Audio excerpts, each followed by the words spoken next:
ನಮಸ್ಕಾರ ವೀಕ್ಷಕರೇ, 30 minutes 30 news ವಿಶೇಷ ಬುಲೆಟಿನ್ಗೆ ಸ್ವಾಗತ. ನಾನು ಸೌಮ್ಯ ಮಳಲಿ. ಇವತ್ತಿನ ಪ್ರಮುಖ ವಿದ್ಯಮಾನಗಳ 30 ಸುದ್ದಿಯನ್ನು ಒಂದೊಂದಾಗಿ ನೋಡ್ತಾ ಹೋಗೋಣ. ರಾಜ್ಯ ರಾಜಕೀಯದಲ್ಲಿ ಟಾಕ್ ವಾರ್ ದಿನೇ ದಿನೇ ಜೋರಾಗ್ತಾ ಇದೆ. ರಾಜ್ಯದಲ್ಲಿ 3 ಸಿಎಂ ಸೀಟು ಹತ್ತುವ ಕಾಲ ಸಮೀಪಿಸ್ತಾ ಇದೆ ಅಂತ ಕಾಂಗ್ರೆಸ್ ನಾಯಕರು ವ್ಯಂಗ್ಯವಾಡಿದ್ದಾರೆ. ಅಮಿತ್ ಶಾ ಬಂದ್ ಹೋದ ನಂತರ ಬಿಜೆಪಿಯಲ್ಲಿ ಮಹತ್ತರ ಬದಲಾವಣೆಗಳಾಗ್ತಾ ಇದೆ. ಕಮಲಪಾಳ್ಯದಲ್ಲಿ ಮೋಡ ಕವಿದ ವಾತಾವರಣ ಸೃಷ್ಟಿಯಾಗಿದೆ. 40% ಸರ್ಕಾರದಲ್ಲಿ 3ನೇ ಸಿಎಂ ಕಾಲ ಸನ್ನಿಹಿತವಾಗಿದ್ದು ಸಿಎಂ ಗೊಂಬೆಯಾಟ ಮುಗಿಯುವ ಹಂತಕ್ಕೆ ಬಂದಿದೆ. ಅಮಿತ್ ಶಾ ಬಂದ್ ಹೋದ್ಮೇಲೆ ಬಿಜೆಪಿಯಲ್ಲಿ ಸಂಭ್ರಮವೇ ಇಲ್ಲ ಅಂತ ಕಾಂಗ್ರೆಸ್ ಟ್ವೀಟ್ ಕೊಟ್ಟಿದೆ.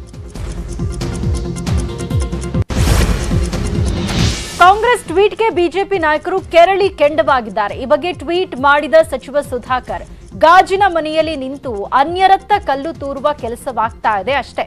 ಕುರಿ ಮೇಕೆ ಸಾಕಾಣೆ ಮಾಡಿ ವರ್ಷಕ್ಕೊಂದು ಕೋಟಿ ಸಂಪಾದನೆ ಮಾಡ್ಬೇಕಾ? ನಂಬಲ್ಲ.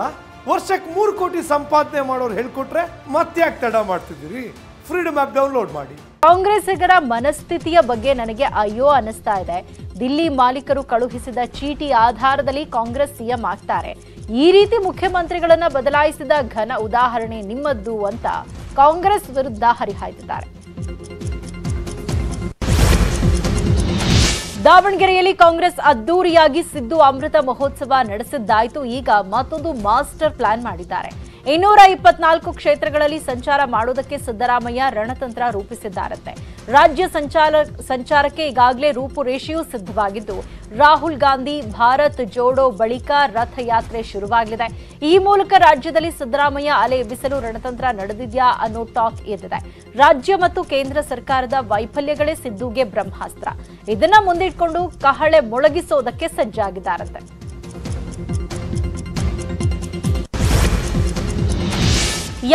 ನೇ ಸ್ವಾತಂತ್ರ್ಯ ಅಮೃತ ಮಹೋತ್ಸವ ಹಿನ್ನೆಲೆ ಕಾಂಗ್ರೆಸ್ ಕಾರ್ಯಕರ್ತರು ಬೆಂಗಳೂರಿನ ದೇವನಹಳ್ಳಿಯಲ್ಲಿ ಪಾದಯಾತ್ರೆ ನಡೆಸಿದ್ದಾರೆ. ಏರ್ಪೋರ್ಟ್ ಟೋಲ್ ಪ್ಲಾಜಾದಿಂದ ಬ್ಯಾಟರಾಯನಪುರದವರೆಗೆ ನಡೆದ ಪಾದಯಾತ್ರೆಯಲ್ಲಿ ಸಾವಿರಾರು ಕಾರ್ಯಕರ್ತರು ಭಾಗಿಯಾಗಿದ್ದರು. ಡಿಜೆ, ಡೊಳ್ಳು ಕುಣಿತ ಮತ್ತು ತಮಟೆ ಸದ್ದಿಗೆ ಕಾರ್ಯಕರ್ತರು ಕುಣಿದು ಕುಪ್ಪಳಿಸಿದ್ದಾರೆ.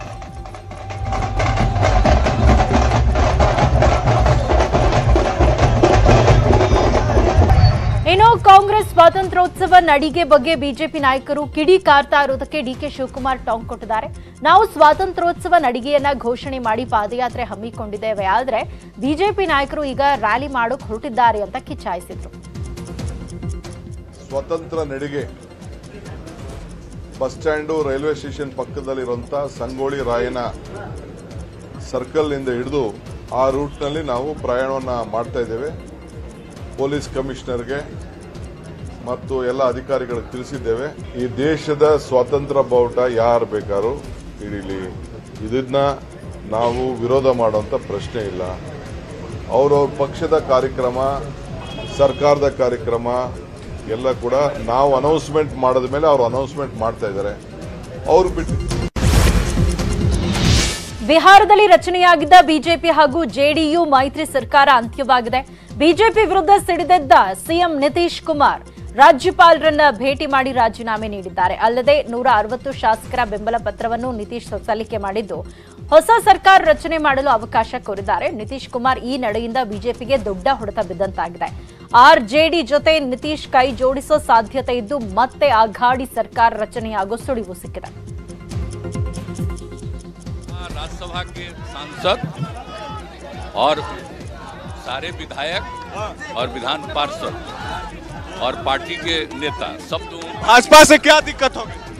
सारी मीटिंग आज हुई और सब लोगों की इच्छा यही हुई है कि हम लोगों को एनडीए छोड़ देना चाहिए. तो जैसे ही एनडीए छोड़ने का निर्णय सब लोगों की थी, तो हमने उसी को स्वीकार कर लिया और आकर के यहाँ जो एनडीए की सरकार में हम मुख्यमंत्री थे, हमने मुख्यमंत्री पद से इस्तीफा सौंप दिया. बस क्या परेशानी थी? आपको बहुत सारी चीजें हुई है, हमारे लोग बता देंगे. ಅಂತೂ ಇಂತೂ ಒಂದು ತಿಂಗಳ ಬಳಿಕ ಮಹಾರಾಷ್ಟ್ರ ಮೈತ್ರಿ ಸರ್ಕಾರದ ಸಂಪುಟ ವಿಸ್ತರಣೆಯಾಗಿದೆ. ಏಕನಾಥ್ ಶಿಂದೆ ನೇತೃತ್ವದ ಸರ್ಕಾರಕ್ಕೆ 18 ನೂತನ ಸಚಿವರು ಎಂಟ್ರಿಯಾಗಿದ್ದಾರೆ. ಬಿಜೆಪಿಯ 9 ಶಾಸಕರು ಹಾಗೂ ಶಿವಸೇನೆಯ 9 ಶಾಸಕರು ಮಹಾರಾಷ್ಟ್ರ ರಾಜಭವನದ ದರ್ಬಾರ್ ಹಾಲ್ನಲ್ಲಿ ಪ್ರಮಾಣ ವಚನ ಸ್ವೀಕರಿಸಿದರು. ರಾಜ್ಯಪಾಲ ಭಗತ್ ಸಿಂಗ್ ಕೋಶಿಯಾರಿ ಪ್ರತಿಜ್ಞಾ ವಿಧಿ ಬೋಧಿಸಿದರು.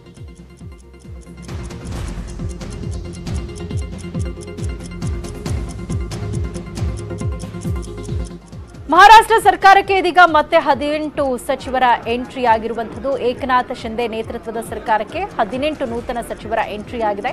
ಬಿಜೆಪಿಯ 9 ಶಾಸಕರು ಹಾಗೂ ಶಿವಸೇನೆಯ 9 ಶಾಸಕರು ಮಹಾರಾಷ್ಟ್ರ ರಾಜಭವನದ ದರ್ಬಾರ್ ಹಾಲ್ನಲ್ಲಿ ಪ್ರಮಾಣ ವಚನ ಸ್ವೀಕರಿಸಿದ್ದಾರೆ. ಬೆಂಗಳೂರಿನ ಚಾಮರಾಜಪೇಟೆಯ ಈದ್ಗಾ ಮೈದಾನ ವಿವಾದ ದಿನೇ ದಿನೇ ಹೆಚ್ಚಾಗ್ತಾ ಇದೆ. ಸರ್ಕಾರಕ್ಕೆ ಹಿಂದೂ ಸಂಘಟನೆಗಳು ಚಾಲೆಂಜ್ ಹಾಕಿದ್ದು, ಗಣೇಶೋತ್ಸವಕ್ಕೆ ಅನುಮತಿ ಕೊಟ್ಟಿಲ್ಲ ಅಂದ್ರೆ ಚಾಮರಾಜಪೇಟೆಯ ಮೈದಾನದಲ್ಲಿ ಶಿವಲಿಂಗ ಸ್ಥಾಪನೆ ಮಾಡ್ತೀವಿ ಅಂತ ಎಚ್ಚರಿಕೆ ನೀಡಿದ್ದಾರೆ. ಈಗಾಗಲೇ ತಮಿಳುನಾಡಿನಲ್ಲಿ ಶಿವಲಿಂಗ ತಯಾರಿಕೆಗೆ ಆರ್ಡರ್ ಸಹ ಕೊಟ್ಟಿದ್ದಾರಂತೆ. ಕಂದಾಯ ಇಲಾಖೆಯ ಮೈದಾನದಲ್ಲಿ ಬಕ್ರೀದ್ ಆಚರಿಸಬಹುದು, ಆದ್ರೆ ಗಣೇಶೋತ್ಸವಕ್ಕೆ ಯಾಕೆ ಅಡ್ಡಿ ಮಾಡ್ತೀರಾ ಅಂತ ಕಿಡಿಕಾರಿದ್ದಾರೆ. ನೋಡಿ, ಶಿವಲಿಂಗ ಅದು ಅಂತಿಮವಾದಂಥ ಅಸ್ತ್ರ. ಅದು ಎಲ್ಲ ವಿಚಾರಗಳನ್ನು ನಾವು ಮಾಧ್ಯಮದ ಮುಂದೆ ಹೇಳೋಕ್ಕಾಗಲ್ಲ. ಯಾಕಂದರೆ ಈಗಾಗಲೇ ಪೊಲೀಸ್ ಇಲಾಖೆ ಇಂಟೆಲಿಜೆನ್ಸು ಭಾಳ ಚೆನ್ನಾಗಿ ಕೆಲಸ ಮಾಡ್ತಿದ್ದಾರೆ ನಮ್ಮ ವಿರುದ್ಧವಾಗಿ. ಸೀಕ್ರೆಟ್ ಆದಂಥ ವಿಚಾರಗಳನ್ನು ನಿಮ್ಮ ಮುಂದೆ ಓಪನ್ ಆಗಿ ಹಂಚ್ಕೊಳ್ಳೋದಕ್ಕೆ ಇಷ್ಟಪಡೋದಿಲ್ಲ. ಅದು ಕೊನೆಯ ಅಸ್ತ್ರವಾಗಿ ಅದನ್ನು ನಾವು ಉಪಯೋಗಿಸ್ತೀವಿ. ಶಿವಲಿಂಗನೇ ಅದು ಯಾವತ್ತು ತರ್ತೀವಿ, ಹೆಂಗಿಡ್ತೀವಿ ಅದನ್ನು ನಾನು ನಿಮಗೆ ಆಮೇಲೆ ಪತ್ರಿಕಾಗೋಷ್ಠಿ ಮಾಡಿ ನಾವು. ಬೆಳಗಾವಿ ಜಿಲ್ಲೆಯ ರಾಯಭಾಗ ತಾಲೂಕಿನಲ್ಲಿ ಮಹಾಮಳೆ ಅಬ್ಬರಿಸಿ ಬೊಬ್ಬರಿತಾ ಇದೆ. ಸೌಂದತ್ತಿವಾಡಿ ಗ್ರಾಮದಲ್ಲಿ ಗೋಡೆ ಕುಸಿದು 4 ಗಾಯಗೊಂಡಿದ್ದಾರೆ. ಮೊಹರಂ ಹಬ್ಬದ ನಿಮಿತ್ತ ಪೂಜೆಗೆ ತೆರಳಿದ್ದ ಮಹಿಳೆಯರು ಮಳೆ ಬರ್ತದೆ ಅಂತ ಗೋಡೆ ಪಕ್ಕದಲ್ಲಿ ನಿಂತಿದ್ರು. ಈ ವೇಳೆ ಗೋಡೆ ಕುಸಿದಿದ್ದು 4 ಗಾಯಗೊಂಡಿದ್ದಾರೆ.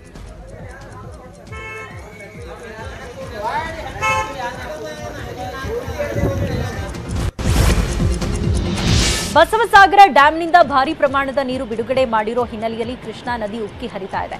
ಹೀಗಾಗಿ ನದಿ ದಡದತ್ತ ಯಾರೂ ತೆರಳದಂತೆ ಪೊಲೀಸರು ಎಚ್ಚರಿಕೆ ನೀಡುತ್ತಿದ್ದಾರೆ. ಆದರೆ ಯಾದಗಿರಿ ಜಿಲ್ಲೆಯ ಸುರಪುರದಲ್ಲಿ ಇದ್ಯಾವುದಕ್ಕೂ ಕ್ಯಾರೆ ಎನ್ನದ ಸ್ಥಳೀಯರು ವಾಹನ ಹಾಗೂ ಬಟ್ಟೆ ತೊಳೆಯೋದರಲ್ಲಿ ನಿರತರಾಗಿದ್ದಾರೆ.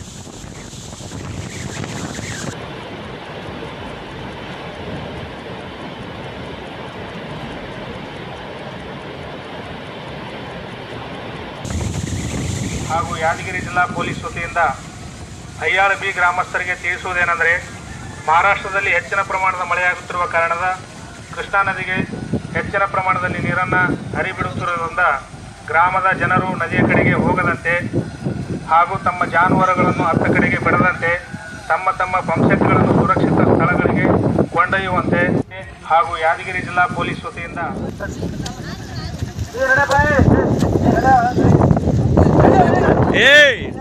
ಇಲ್ಲಿ ಮುಂದಾಕೆ ನೀರು ಹೊಡೆಯಾಕೋತಲ್ಲ ನೀರು ಹಾಕಕ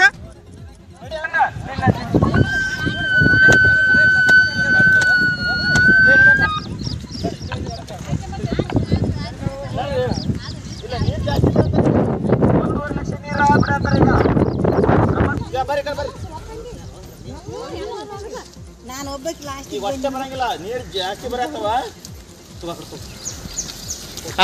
ಕಂಬ ತೋರಿಸಿ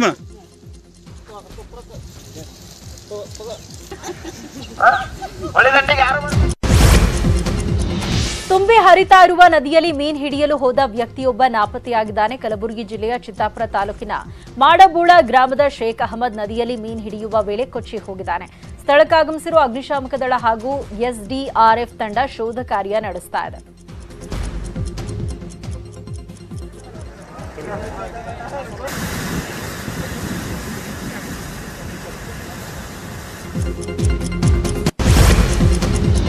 ರಾಜ್ಯದಲ್ಲಿ ಸುರಿತಾ ಇರೋ ರಕ್ಕಸ ಮಳೆಗೆ ಸಾವಿನ ಸಂಖ್ಯೆ ದಿನೇ ದಿನೇ ಹೆಚ್ಚಾಗ್ತಾ ಇದೆ. ಉಡುಪಿ ಜಿಲ್ಲೆಯ ಬೈಂದೂರು ತಾಲೂಕಿನ ಕಾಲ್ತೋಡು ಗ್ರಾಮದಲ್ಲಿ ಕೊಚ್ಚಿ ಹೋಗಿದ್ದ 7 ವರ್ಷದ ಬಾಲಕಿಗೆ ಅಗ್ನಿಶಾಮಕ ಸಿಬ್ಬಂದಿ ಹಾಗೂ ಪೊಲೀಸರು ಹುಡುಕಾಟ ಮುಂದುವರೆಸಿದ್ದಾರೆ.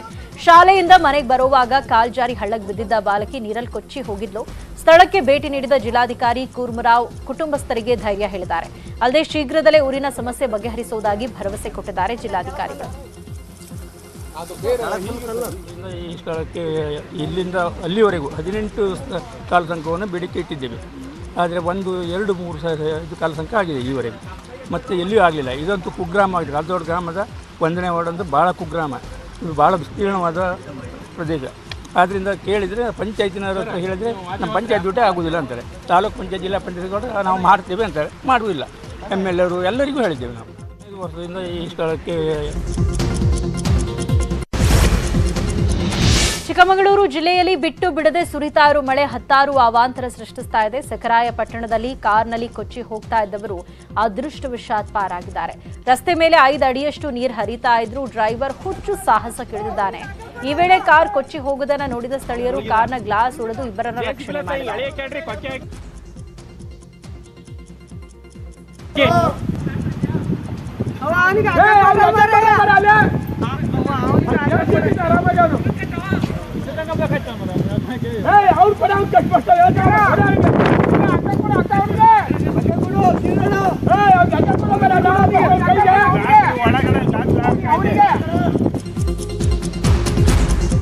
ಗುಡ್ಡ ಕುಸಿದ ಪರಿಣಾಮ ಕಾಫಿ ತೋಟವೇ ಸರ್ವನಾಶವಾಗಿದೆ. ಫಸಲಿಗೆ ಬಂದಿದ್ದ ಮೆಣಸು, ಅಡಿಕೆ, ಕಾಫಿ, ಬಾಳೆ ಕೊಚ್ಚಿ ಹೋಗಿದ್ದು ರೈತರು ಕಣ್ಣೀರಿಡುತ್ತಿದ್ದಾರೆ.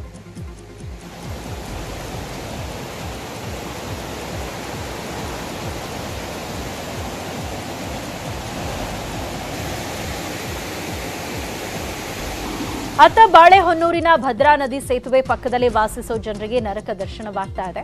ನದಿ ನೀರಿನ ಪ್ರಮಾಣ ಕ್ಷಣ ಕ್ಷಣಕ್ಕೂ ಹೆಚ್ಚಾಗ್ತಾ ಇದ್ದು ಯಾವುದೇ ಸಮಯದಲ್ಲೂ ಮನೆಗಳಿಗೆ ನೀರು ನುಗ್ಗೋ ಆತಂಕ ಎದುರಾಗಿದೆ. ಹೀಗಾಗಿ ಸುರಕ್ಷಿತ ಸ್ಥಳಗಳಿಗೆ ಸ್ಥಳಾಂತರಿಸುವಂತೆ ಜಿಲ್ಲಾಡಳಿತ ಸಂತ್ರಸ್ತರು ಜಿಲ್ಲಾಡಳಿತಕ್ಕೆ ಮನವಿಯನ್ನ ಮಾಡಿಕೊಂಡಿದ್ದಾರೆ. ಇನ್ನು ಎನ್ನಾರ್ಪುರ ತಾಲೂಕಿನ ಸಾತೋಳ್ಕಾದಲ್ಲಿ ಸಂಬಂಧಿಕರ ಮನೆಗೆ ಶ್ರಾವಣಕ್ಕೆಂದು ಹೊರಟಿದ್ದ ವ್ಯಕ್ತಿ ಹಳ್ಳದಲ್ಲಿ ಕೊಚ್ಚಿಕೊಂಡು ಹೋಗಿದ್ದಾರೆ. ಹಳ್ಳದ ನೀರು ಹೆಚ್ಚಿದ್ರಿಂದ ಕಾರು ಕೊಚ್ಚಿ ಹೋಗಿ ಪ್ರಸನ್ನ ಅನ್ನೋರು ಸಾವನ್ನಪ್ಪಿದ್ದಾರೆ.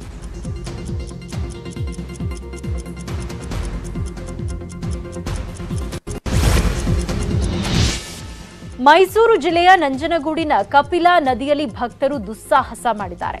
ನಿರಂತರವಾಗಿ ಸುರಿತಾ ಇರೋ ಮಳೆಯಿಂದಾಗಿ 16 ಕಾಲು ಮಂಟಪ ಸಂಪೂರ್ಣ ಮುಳುಗಡೆಯಾಗಿದೆ. ಆದರೂ ಸಹ ರಭಸವಾಗಿ ಹರಿಯೋ ನೀರಲ್ಲಿ ಕೆಲ ಭಕ್ತರು ಪುಣ್ಯ ಸ್ನಾನ ಮಾಡ್ತಿದ್ದಾರೆ. ಸ್ವಲ್ಪ ಎಚ್ಚರ ತಪ್ಪಿದ್ರೂ ಅಪಾಯ ಗ್ಯಾರಂಟಿ. ಭದ್ರತಾ ಸಿಬ್ಬಂದಿಯ ಮಾತಿಗೂ ಕ್ಯಾರೆ ಎನ್ನದ ಭಕ್ತರು ಪುಣ್ಯ ಸ್ನಾನಕ್ಕಾಗಿ ಹುಚ್ಚು ಸಾಹಸ ಮಾಡ್ತಿದ್ದಾರೆ. ಇನ್ನು ಪರಶುರಾಮ ದೇಗುಲಕ್ಕೂ ಜಲ ದಿಗ್ಬಂಧನವಾಗಿರೋದ್ರಿಂದ ದೇವಸ್ಥಾನಕ್ಕೆ ಬೀಗ ಹಾಕಲಾಗಿದೆ. ಆದರೆ ಇದಕ್ಕೆ ಕ್ಯಾರೆ ಎನ್ನದ ಭಕ್ತರು ದೇವರ ದರ್ಶನ ಮಾಡಿದ್ದಾರೆ. ದಕ್ಷಿಣ ಕಾಶಿ ನಂಜನಗೂಡಿನಲ್ಲಿ ಈಗ ಕಪಿಲಾ ನದಿಯ ಒಂದು ನರ್ತನ ಜಾಸ್ತಿ ಆಗಿರುವಂಥದ್ದು. ಯಾಕೆಂದರೆ ವಯನಾಡು ಭಾಗದಲ್ಲಿ ಹೆಚ್ಚಾಗಿ ಮಳೆ ಬರ್ತಾ ಇರೋದ್ರಿಂದಾಗಿ ಈಗ ಕಪಿಲಾ ನದಿಗೆ ಅತಿ ಹೆಚ್ಚು ನೀರನ್ನು ಬಿಡಲಾಗಿರುವಂಥದ್ದು.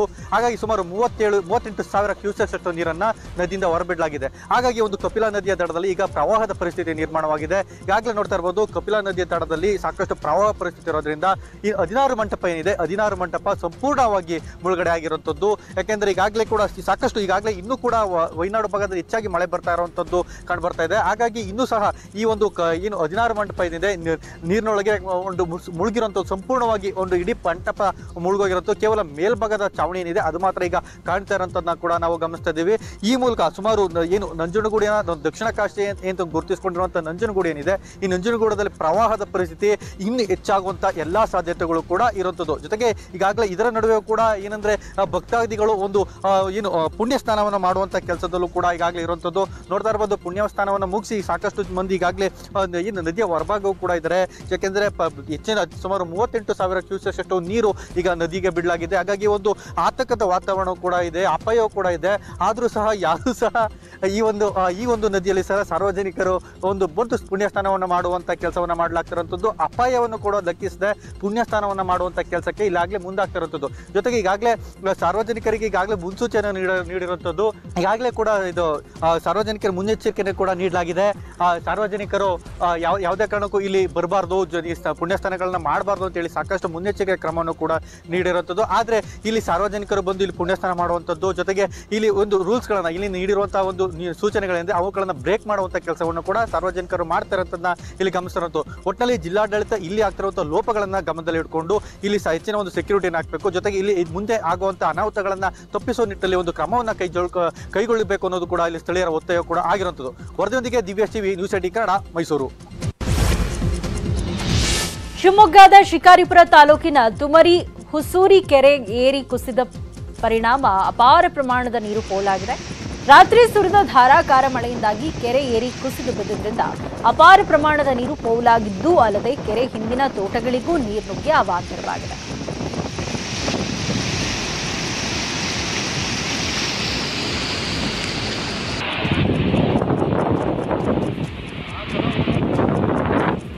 ಶಿವಮೊಗ್ಗ ಜಿಲ್ಲೆಯ ಭದ್ರಾವತಿಯಲ್ಲಿ ಭದ್ರಾ ನದಿಯ ಅವಾಂತರಕ್ಕೆ ಜನ ಕಂಗಾಲಾಗಿದ್ದಾರೆ. 55,000 ಕ್ಯೂಸೆಕ್ ನೀರನ್ನು ಭದ್ರಾ ಜಲಾಶಯದಿಂದ ಹೊರಕ್ಕೆ ಬಿಡಲಾಗಿದ್ದು ಭದ್ರಾವತಿಯ ಕೆಲ ಬಡಾವಣೆಗಳು ಕೆರೆಗಳಂತಾಗಿದೆ. ಕವಲಗುಂದಿಯಲ್ಲಿ 30ಕ್ಕೂ ಹೆಚ್ಚು ಮನೆಗಳಿಗೆ ನೀರು ನುಗ್ಗಿದ ಪರಿಣಾಮ ಮನೆಯಲ್ಲಿದ್ದ ಎಲ್ಲಾ ವಸ್ತುಗಳು ನೀರು ಪಾಲಾಗಿದೆ. ಕೆಎಸ್ಆರ್ಟಿಸಿ ಬಸ್ ನಿಲ್ದಾಣದ ಸಮೀಪದ ಹೊಸ ಸೇತುವೆ ಸಹ ಸಂಪೂರ್ಣ ಮುಳುಗಡೆಯಾಗಿದೆ. ರಾಜ್ಯಾದ್ಯಂತ ಅಬ್ಬರಿಸಿ ಬೊಬ್ಬಿರುತ್ತಾ ಇರೋ ಮಳೆ ಅಬ್ಬರ ಕಡಿಮೆ ಆಗೋ ಹಾಗೆ ಕಾಣ್ತಾ ಇಲ್ಲ. ಬೆಳಗಾವಿ ಜಿಲ್ಲೆಯಲ್ಲಿ ನಿರಂತರವಾಗಿ ಮಳೆಯಾಗ್ತಾ ಇದ್ದು ಹಲವು ತಗ್ಗು ಪ್ರದೇಶಗಳಿಗೆ ನೀರು ನುಗ್ಗಿದೆ. ಕಳೆದ 2 ದಿನದಲ್ಲೇ 5ಕ್ಕೂ ಹೆಚ್ಚು ಮನೆಗಳು ನೆಲ ಕಚ್ಚಿದ್ದು ಮಹಾನಗರ ಪಾಲಿಕೆ ಕಾಳಜಿ ಕೇಂದ್ರ ಆರಂಭಿಸಿದೆ. ಇನ್ನು ಕೃಷ್ಣಾ ಜಲಾನಯನ ಪ್ರದೇಶದಲ್ಲಿ ಬಿಟ್ಟು ಬಿಡದೆ ಮಳೆಯಾಗ್ತಾ ಇರುವುದರಿಂದ ಕೃಷ್ಣಾ ನದಿ ಒಳಹರಿವಿನಲ್ಲಿ ನೀರಿನ ಮಟ್ಟ ಹೆಚ್ಚಾಗಿದೆ. ಆಲಮಟ್ಟಿ ಲಾಲ್ ಬಹದ್ದೂರ್ ಶಾಸ್ತ್ರಿ ಜಲಾಶಯದಿಂದ ನೀರು ರಿಲೀಸ್ ಮಾಡಲಾಗಿದ್ದು ನದಿ ತೀರದ ಗ್ರಾಮಸ್ಥರಿಗೆ ಕಟ್ಟೆಚ್ಚರ ನೀಡಲಾಗಿದೆ. ನಿಡಗುಂದಿ ತಾಲೂಕಿನ ಯಲಗೂರಲ್ಲಿ ಮೈಕ್ನಲ್ಲಿ ಸಾರೋ ಮೂಲಕ ಜನರಿಗೆ ಎಚ್ಚರಿಕೆ ಕೊಟ್ಟಿದ್ದಾರೆ. ಯಲಗೂರು ಗ್ರಾಮ ಪಂಚಾಯತ್ ವ್ಯಾಪ್ತಿಯಲ್ಲಿ ಬರ್ತಕ್ಕಂಥ ಯಲಗೂರು, ಕಾಶಿನಕುಂಟೆ ಹಾಗೂ ಯಲ್ಲಮ್ಮನ ಬೂದಿಹಾಳ ಗ್ರಾಮದ ಸಮಸ್ತ ನಾಗರಿಕರಿಗೆ ಈ ಮೂಲಕ ಗ್ರಾಮ ಪಂಚಾಯತ್ ಯಲಗೂರವರು ತಮ್ಮ ಪ್ರಕಟಣೆ ಮೂಲಕ ತಿಳಿಸುವುದೇನೆಂದರೆ, ಆಲ್ಮಟ್ಟಿ ಡ್ಯಾಮಿನ ಕೆಳಭಾಗದಲ್ಲಿರುವ ಎಲ್ಲ ರೈತ ಬಾಂಧವರು ನದಿಯ ದಡದಲ್ಲಿರುವ ತಮ್ಮ ನಿರಂತರ ಸುರಿತಾ ಇರುವ ಮಳೆಯಿಂದ ಅಪಾರ ಬೆಳೆ ಹಾನಿಯಾಗ್ತಾ ಇದೆ. ಉಸ್ತುವಾರಿ ಸಚಿವರು ತಮ್ಮ ಜಿಲ್ಲೆಗಳತ್ತ ಮುಖ ಮಾಡ್ತಾ ಇದ್ದಾರೆ. ಗದಗ ಜಿಲ್ಲೆಯ ಬೆಳೆ ಹಾನಿಯಾದ ಜಮೀನುಗಳಿಗೆ ಜಿಲ್ಲಾ ಉಸ್ತುವಾರಿ ಸಚಿವ ಬಿಸಿ ಪಾಟೀಲ್ ಭೇಟಿ ನೀಡಿ ಬೆಳೆ ಹಾನಿ ವೀಕ್ಷಣೆ ಮಾಡಿದ್ದಾರೆ. ಗದಗ ತಾಲೂಕಿನ ಹೊಂಬಾಳ, ಎಚ್ಎಸ್ ವೆಂಕಟಾಪುರ ಹಾಗೂ ನರಗುಂದ ತಾಲೂಕಿನ ಕುರ್ಲಗೇರಿ ಗ್ರಾಮದಲ್ಲಿ ಬೆಳೆ ಹಾನಿ ವೀಕ್ಷಣೆ ಮಾಡಿದರು.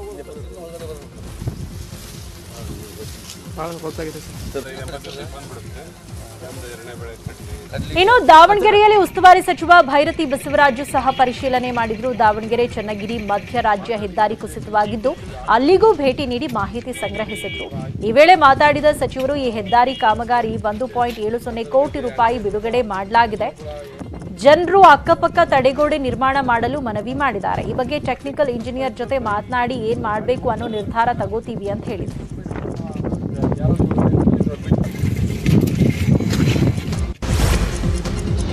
ಬೆಳಗಾವಿಯಲ್ಲೂ ಮಳೆ ಅಬ್ಬರ ಕಡಿಮೆ ಆಗೋ ಹಾಗೆ ಕಾಣ್ತಾ ಇಲ್ಲ. ಬಳ್ಳಾರಿ ನಾಲಾ ನೀರು ನುಗ್ಗಿದ ಪರಿಣಾಮ 100 ಎಕರೆ ಭತ್ತದ ಗದ್ದೆ ಜಲಾವೃತವಾಗಿದೆ. ಬೆಳಗಾವಿ ತಾಲೂಕಿನ ಎಳ್ಳೂರು, ವಡಗಾವಿ, ಶಹಾಪುರ, ಧಾಮನೆ ಸೇರಿದಂತೆ ಹಲವು ಗ್ರಾಮಗಳಲ್ಲಿ ಕಳೆದ ತಿಂಗಳು ಸುರಿದ ಮಳೆಯಿಂದಾಗಿ ಭತ್ತದ ಬೆಳೆ ಸಂಪೂರ್ಣ ನಾಶವಾಗಿತ್ತು. ಹೀಗಾಗಿ ಈಗ ಮತ್ತೆ ನಾಟಿ ಮಾಡಿದ್ದ ಭತ್ತವು ನೆಲ ಕಚ್ಚಿದೆ.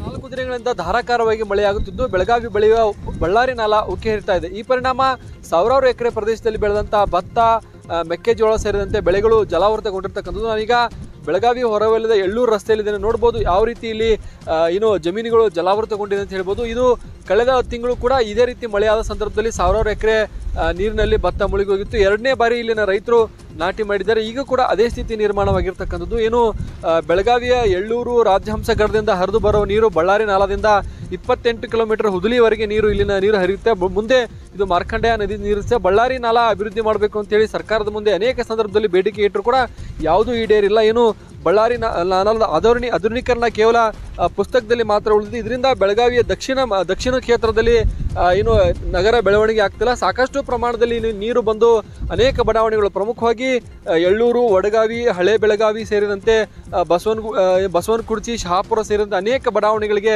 ಪ್ರತಿ ವರ್ಷವೂ ಕೂಡ ಸಾಕಷ್ಟು ಹಾನಿ ಸಂಭವಿಸುತ್ತೆ. ಆದರೂ ಕೂಡ ಸರ್ಕಾರ ಎಚ್ಚೆತ್ತುಕೊಂಡಿಲ್ಲ. ಈ ಬಗ್ಗೆ ಸರ್ಕಾರ ಮತ್ತು ಜಿಲ್ಲಾ ಉಸ್ತುವಾರಿ ಸಚಿವರಲ್ಲಿ ದ್ವಂದ್ವ ಇರತಕ್ಕಂಥದ್ದು. ಈ ಬಗ್ಗೆ ಮಾತಾಡೋಕ್ಕೆ ಸ್ಥಳೀಯ ರೈತರು ನಮ್ಮ ಜೊತೆಗಿದ್ದಾರೆ. ಸರ್, ಪ್ರತಿ ವರ್ಷ ಎಳ್ಳೂರು ಬಳ್ಳಾರಿ ನಾಲಾ ಅಭಿವೃದ್ಧಿ ಮಾಡ್ತೀವಿ ಅಂತ ಹೇಳ್ತಾರೆ. ಏನಾಗಿದೆ ಇದುವರೆಗೂ? ಸರ್, ಇದು ಸಮಸ್ಯೆ 2013ದಿಂದ ಹಂಗಾಯ್ತು ರೀ. ನಾವು ಪ್ರತಿ ವರ್ಷ ಸರ್ಕಾರಕ್ಕೆ ಮತ್ತು ಜಿಲ್ಲಾಡಳಿತಕ್ಕೆ ನಾವು ಪದೇ ಮನವಿ ಕೊಟ್ಟು ರೈತರು ಭೇಟಾಗೋದು ಸಹ ಇನ್ನೂವರೆಗೆ ಏನೂ ಆಗಿಲ್ಲ. ಮತ್ತು ಸರ್ಕಾರ ನಮ್ದೇನೈತಿ, ನಿಮ್ಮ ಪರಿಹಾರ ಎಷ್ಟು ಕೊಡೋದು ನೀವು? 13,000 ರೂಪಾಯಿ ಹೆಕ್ಟರ್ಗೆ ಕೊಡವ್ರೆ. ಅಂದರೆ ಎಕರೆಗೆ ಎಷ್ಟು ಆಯ್ತು ಅದು ವಿಚಾರ ಮಾಡಿ. ಮತ್ತು ನಾವೇ ಸರ್ಕಾರ ನಿಮ್ಮ ಪರಿಹಾರ ಬೇಡ, ಬೆಳಾರಿ ನಾಲಾ ಕ್ಲೀನ್ ಮಾಡಿಕೊಡ್ರಿ, ನಿಮ್ಮ ಪರಿಹಾರ ಕೊಡೋದು ನಮ್ಗೆ ಸಂಬಂಧನೇ ಬರಂಗಿಲ್ಲ ರೀ. ಹೆಂಗೈತಿ ರೀ? ಹಾಂ ನೋಡ್ರಿ, ಈಗ ಉಸ್ತುವಾರಿ ಮಿನಿಸ್ಟರ್ ಹೇಳಿದಾರು ಸರ್ವೆ ಮಾಡ್ರಿ ಅಂತ ಹೇಳಿದಾರೆ. ಸರ್ವೆ ಮಾಡ್ರಿ, ಇನ್ನೂವರೆಗೆ ಯಾರೂ ಬಂದಿಲ್ಲ. ದಾವಣಗೆರೆ ತಾಲೂಕಿನ ಕಂದಗಲ್ಲು ಗ್ರಾಮಸ್ಥರು ಭರ್ಜರಿಯಾಗಿ ಮೀನಿನ ಬೇಟೆಯಾಡಿದ್ದಾರೆ. ಊರಿನ ಕೆರೆ ಕೋಡಿ ಬಿದ್ದ ಪರಿಣಾಮ ಬೃಹತ್ ಗಾತ್ರದ ಮೀನುಗಳು ನೀರಲ್ಲಿ ಹರಿದು ಬರ್ತಾ ಇವೆ. ಕೋಡಿಯಲ್ಲಿ ನಿಂತಿರೋ ಜನ ಮೀನಿನ ಶಿಕಾರಿ ಮಾಡ್ತಾ ಇದ್ದಾರೆ. ಎಷ್ಟು ಖುಷಿ ಆಗುತ್ತಣ, ಸಿಕ್ಕಾಪಟ್ಟೆ ಖುಷಿ ಅಲ್ಲ ನೋಡ್ರಿ. ಯಾವ ರೀತಿ ಹೊಡೆದಾರ ಇಬ್ರು. ಕಂದಗಲ್ ಗ್ರಾಮದ ಕೆರೆ ತುಂಬಿದೆ ನೋಡಿ, ನೀರು.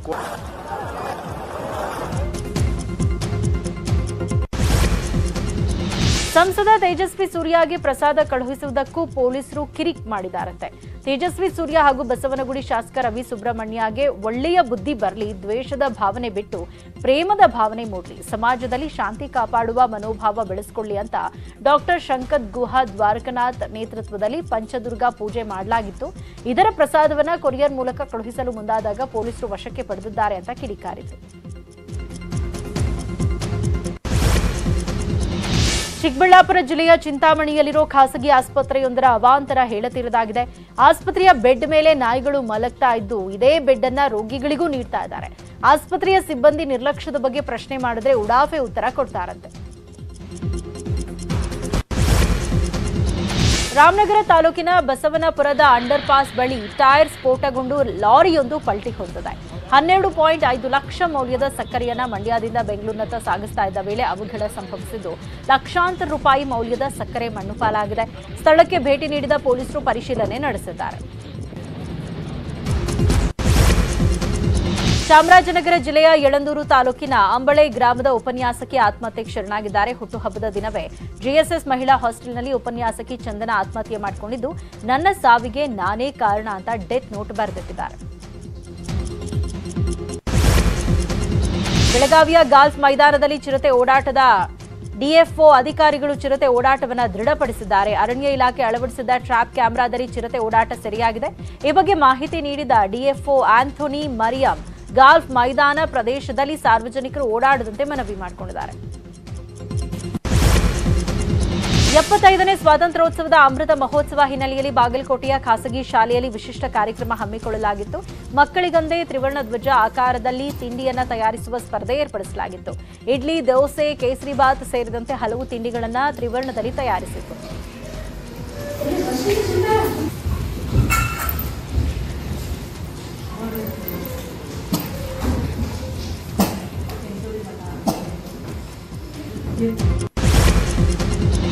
ನಾಡಿನೆಲ್ಲೆಡೆ ಮೊಹರಂ ಹಬ್ಬದ ಸಂಭ್ರಮ ಜೋರಾಗಿದೆ. ಬೆಳಗಾವಿ ಜಿಲ್ಲೆಯ ಸವದತ್ತಿ ತಾಲೂಕಿನ ಹರ್ಲಾಪುರ ಗ್ರಾಮದಲ್ಲಿ ಮುಸ್ಲಿಮರೇ ಇಲ್ಲ, ಆದರೂ ಸಹ ಈ ಊರಲ್ಲಿ ಅದ್ದೂರಿಯಾಗಿ ಮೊಹರಂ ಆಚರಣೆ ಮಾಡಿದ್ದಾರೆ.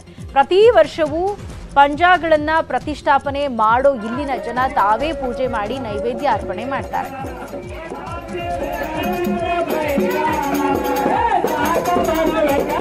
ಇನ್ನು ಬಾಗಲಕೋಟೆಯಲ್ಲಿ ಮೊಹರಂ ಹಬ್ಬದ ವೇಳೆ ಪವರ್ ಸ್ಟಾರ್ ಪುನೀತ್ ರಾರಾಜಿಸಿದ್ದಾರೆ. ಅಪ್ಪು ಫೋಟೋ ಹಿಡಿದ ಅಭಿಮಾನಿಗಳು ಕುಣಿದು ಕುಪ್ಪಳಿಸಿದ್ದಾರೆ.